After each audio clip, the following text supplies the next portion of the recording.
Hi guys, it's me again. I am in the beautiful city of Birmingham. It's such a lovely place. I'm having a good time. So I'm still on tour, but I wanted to get super real with you this week. I'm going to talk to you about the things that I've been struggling with, things that I kind of haven't actually overcome yet, but still working on. So I'm being vulnerable, guys. So bear with me. Here it comes.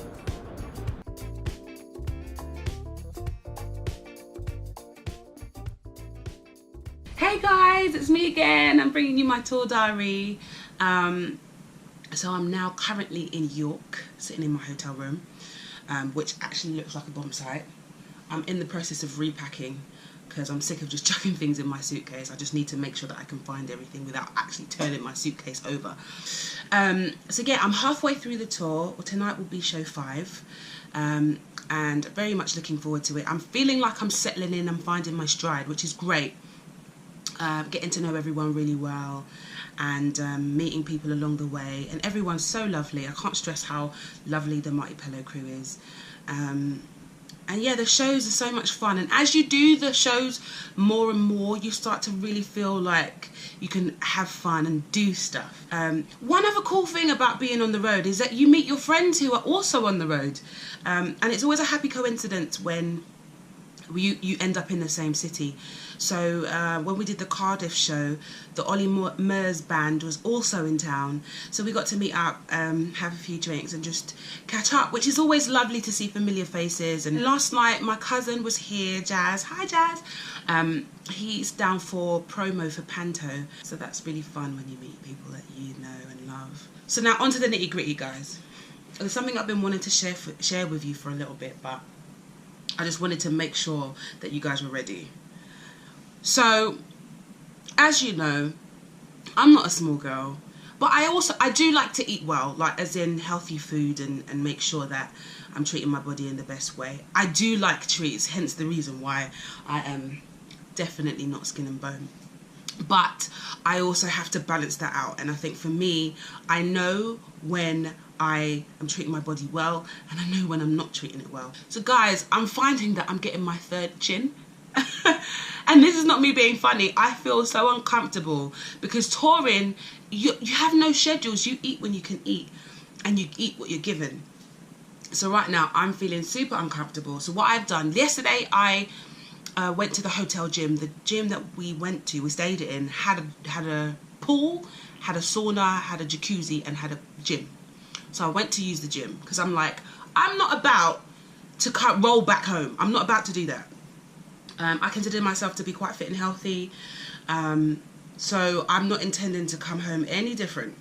So what I've done, guys, is I've used the power of the internet and the power of YouTube to keep me on track.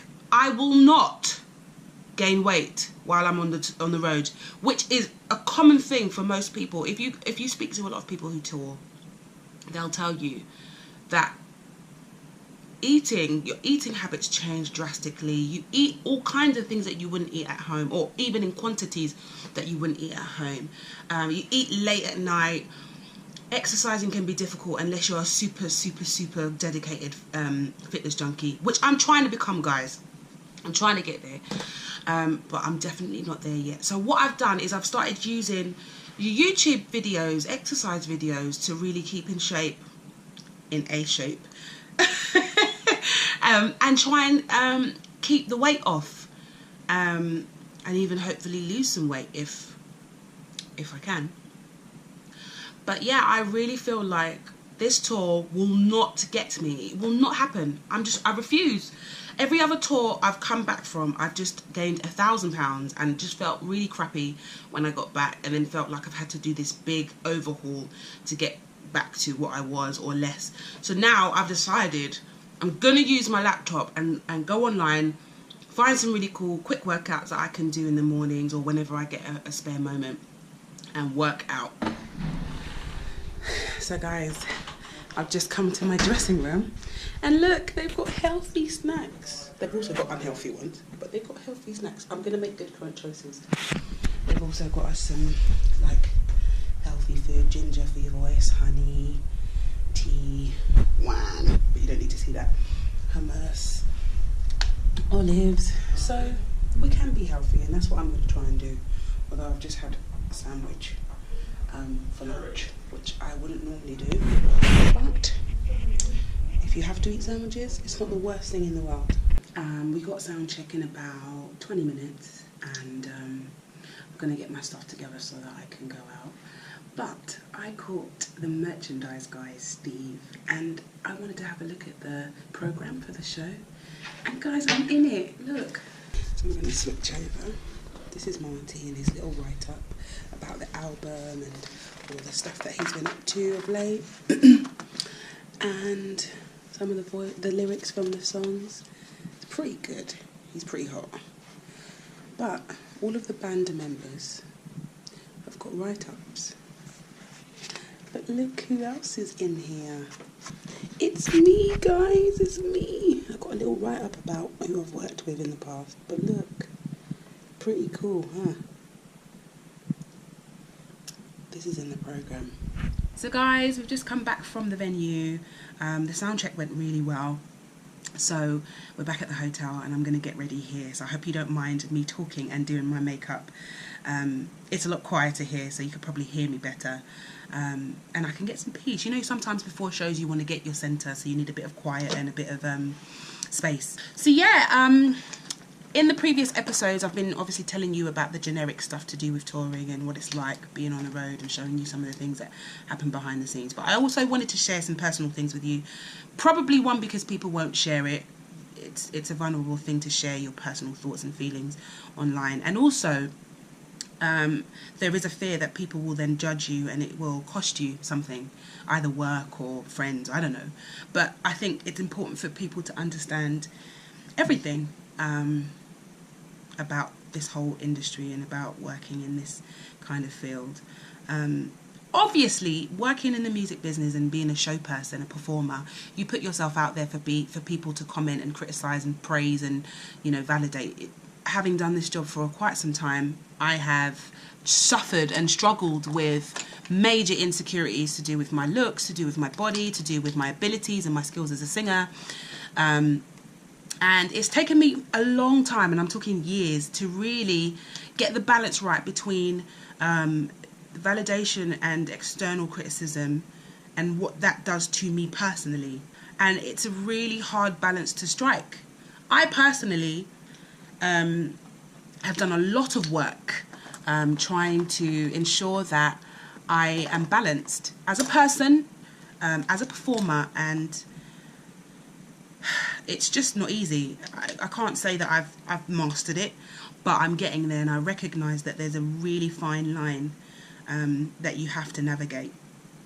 I have always been a bigger girl for a start, and whilst it's not hindered me in my career, I've always worked and I've been successful in working with some absolutely incredible people, but I've always been conscious of that in my work, either because I've been the biggest person there or because I've been turned down work, either because I didn't fit a brief or my image wasn't right. I've had to navigate that, or to understand that not everybody will want what you've got, and that's okay. That's not a reflection of how good you are, or it's not a reflection of you looking bad, or, you know, not having the necessaries to be a good performer. It's just that you have to understand you will not be everybody's cup of tea, and that's okay. It comes from a very genuine place for me. I really do want to be the best person that I can be, a best performer I can be, but also I'm doing this for me. I'm doing it as a passion. I love singing, I love music, and because I love it, that's why I'm doing it, and I feel very privileged and honoured to be able to do this as a career. There are so many people who want to do it and can't, so for me to then not take the opportunities that I've been given would be silly. But it is also a hard journey.